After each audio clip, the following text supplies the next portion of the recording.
Again, we have another virtual presentation this morning on milk roads developing between Northern Australia and Asia. And this is from Mr. Adam Gregory Goen, the CFO of GFA and Associates. So Adam's career in Australia began by connecting the banking system and the electricity industry through an online environmental trading network owned by one of his corporate clients, a joint venture company in partnership with Macquarie Bank. Citibank, Credit Lioness, Hyperbank and SunGard Systems are global companies where he has acquired skills in technology and banking in Asia, Europe, USA and Australia. The bow form for Asia is where Adam began learning of the natural relationship between Australia and Asia. Adam invests in private Australian companies to achieve quality over quantity growth in the ever-changing milk road economy. So please join me in welcoming Adam to the virtual stage this morning. Thank you, Emma. Thank you very much. And I'd like to start by acknowledging the traditional owners of the land and thank them and everyone else for the opportunity to be here today with you online. And also thanks to Emma for introducing me as an investor, because an investor is who I am now. It's what I do and how I'm working on earning a living. And I've thought for quite a long time about, will I be a good investor or not? And that's quite a long journey from where I began and where I want to go. And in order to be the best investor that I can be and to compete in the things that we just heard Mukund talk about and work with other business people, is that I need a special skill that I've never had before.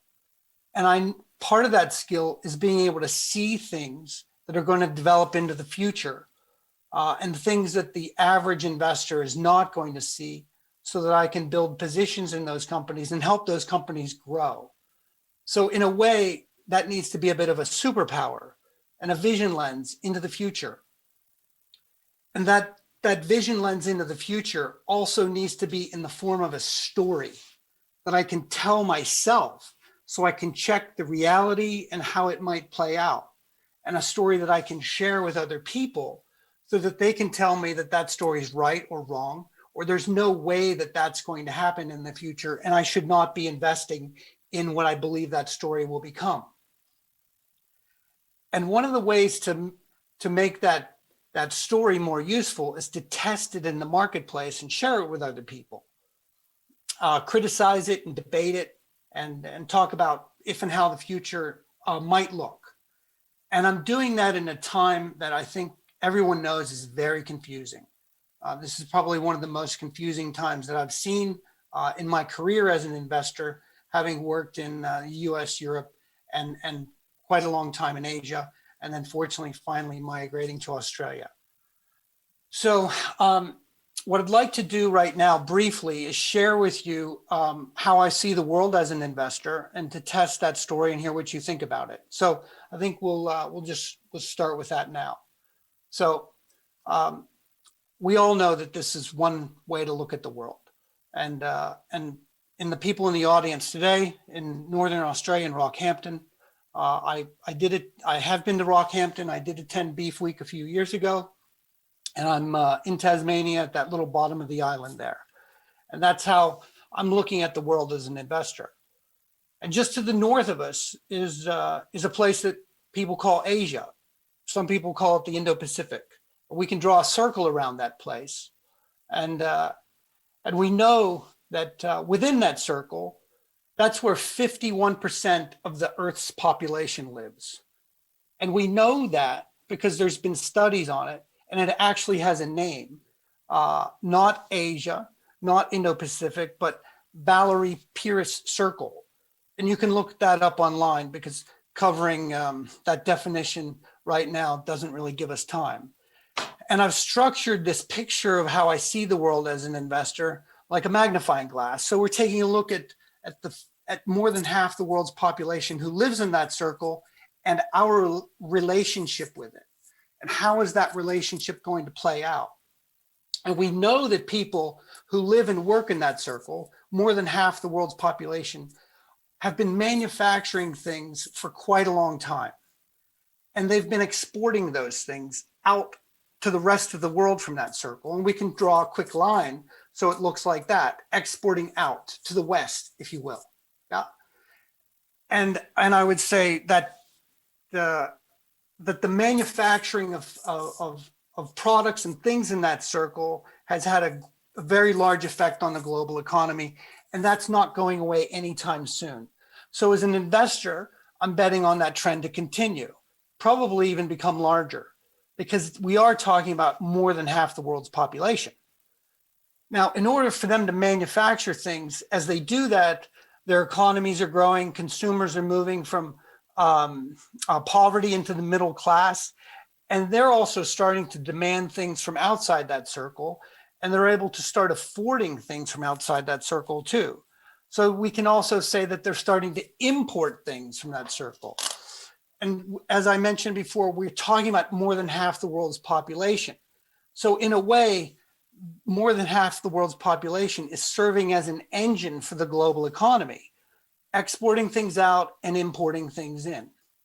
And as we think and talk about these arrows of how Australia's relationship, which is in the same time zone as these people, compared to, say, the US, which is outside the time zone, and Europe, which is also outside the time zone, we're in that time zone. And this phenomenon, I would say, has had a very large impact on Australia, which is one of the reasons why our economy depends on what's happening in this circle and is pulling things in and drawing things in because they need them, not especially because they want them, but because they need them. Yeah. Now, these two lines, we can also draw them so they would look like this artistically. Yeah. So, we know that there's exports and imports, and we can draw those two lines like that. Now, as we work on this story to describe what's happening, so we can imagine how this is going to continue to play out in the future like it has in the past, I've also learned from my experience that one of those lines has had a name for a while, and it's called the Silk Road.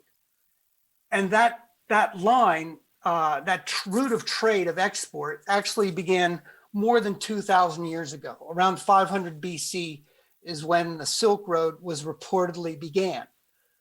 But it's important to note that the name itself did not come around until 1877. So for almost 2,000 years, people were on this trade route going back and forth without realizing that they were on what would become the most famous trade route in the world. And as I thought about that in the process of understanding the global economy and how it's working, so I could become a better investor, I realized that this southern line that we're talking about here actually did not have a name before. And I felt like to understand things a little bit better, I should give that a name so that I can explain to people that I'm working with as aligned investors the trend that I'm betting on and what I expect to happen in the future. Now, there's a very famous line in history which says, history does not repeat, but it does rhyme, which for me makes sense to call it the Milk Road.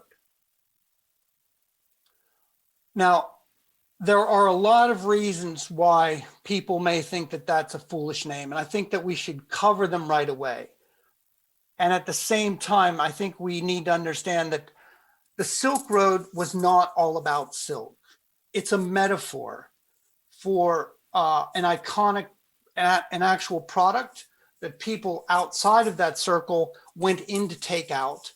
And I, as an investor, I think I've seen that recently with the demand for food security that happened, where mothers in China were concerned about feeding their children, and they reached out through the Daigou system and began pulling in milk powder. And I think that phenomenon is something that's important because it's about the human relationship with milk and the need for it. And so, as we debate, first of all, whether this route even needs a name, because maybe it doesn't. Maybe people that I work with say that that's foolish. We can talk about whether it's foolish or not. So the main reasons to avoid using this phrase that might be running through your mind right now. And I'm keen to hear it either in the Q&A or along the way, which is fear and confusion with BRI. Now, hopefully everyone in the audience knows what BRI is. It stands for Belt and Road Initiative, which is my understanding is it's a government-sponsored initiative. And the Milk Road is not a government-sponsored initiative. I'm a small private investor trying to understand the world, and I've given what I see as a human phenomenon, human behavior in the demand for milk and a better life to feed people's family in that circle happening. So I need to see that in advance of what governments see, because governments can only do so much. And it's our job as entrepreneurs to step up and describe what's really happening in the world. So Milk Road is not any kind of government initiative. It's a private sector understanding of what I see happening in the world. And I use that to tell that story to myself and other people that I aim to work with. The second one is that milk sounds like a foolish name. And I would encourage you to rethink your relationship with milk, because it probably means you have too much of it. And the reason that people need milk is because they don't have it. And I would encourage you to think about and look at the reasons on the Milk Road website about how milk is a core building block in human relationships that start with mother and child. And if you're thinking that milk only comes from a cow, then you should think again. And there's no benefit to name our trade route. Well, if we don't give our trade route a name, then it's more difficult, makes it more difficult to understand how we go from old economy to new economy, because that's a journey. And if we don't name the journey, then it makes it more difficult to tell the story about the journey. So the benefit that I have for giving this trade route a name looks like this. Now I've got something very dynamic that can excite and inspire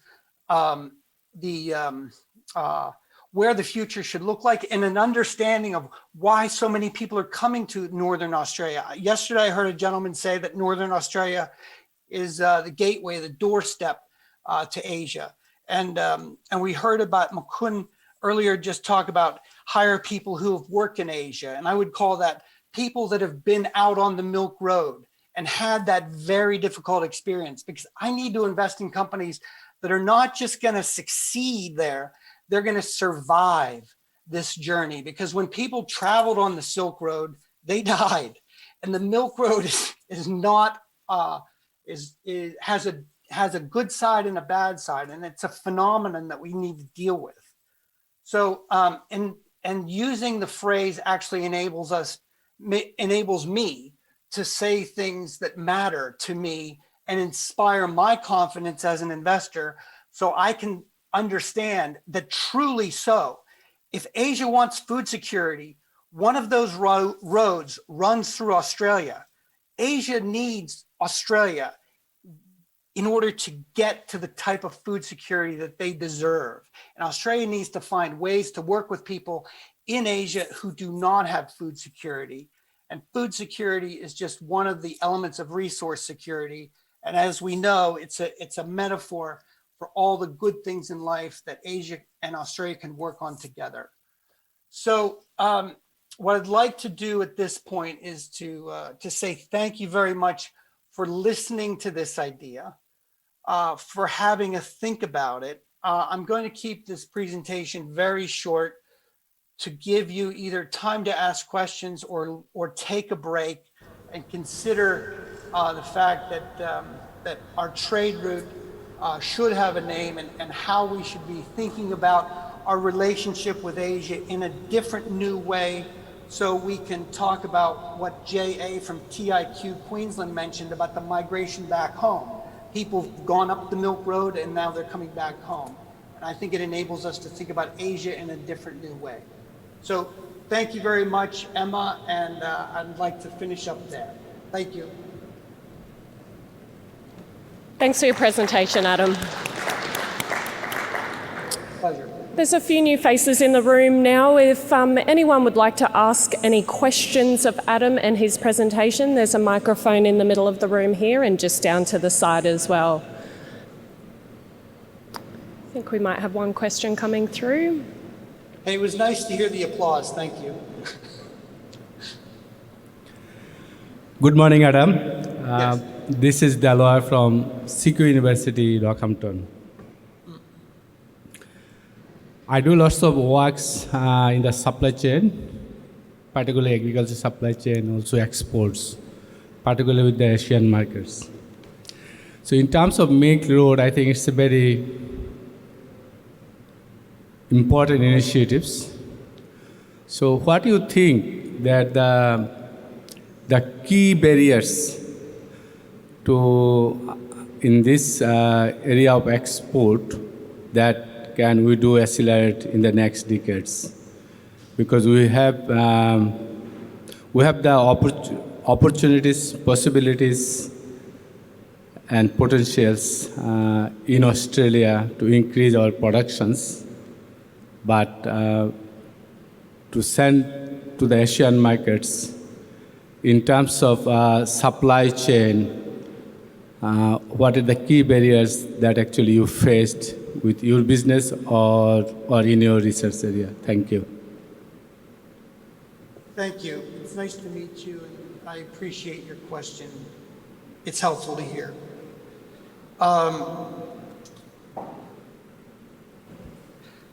My answer is probably different than most in terms of data.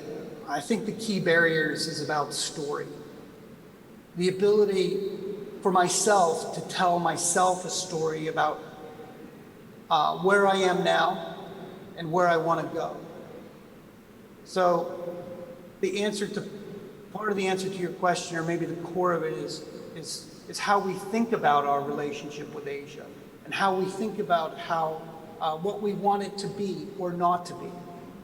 And our ability to create a story that is believable and credible about how that relationship is going to unfold.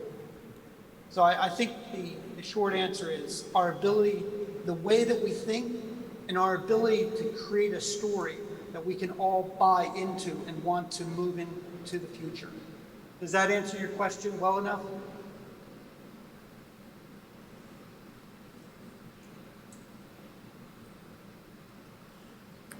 He's just coming back to the microphone, Adam.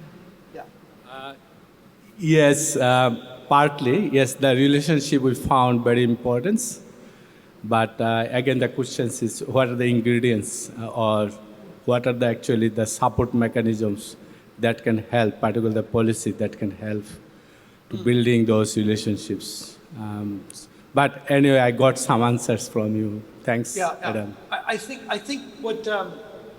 I think all the ingredients are there, but the one that's most underdeveloped and the one that's missing, I think, is the story. Okay. The narrative. How do we create a narrative that is more healthy and more balanced and gives us a competitive advantage to get where we want to go?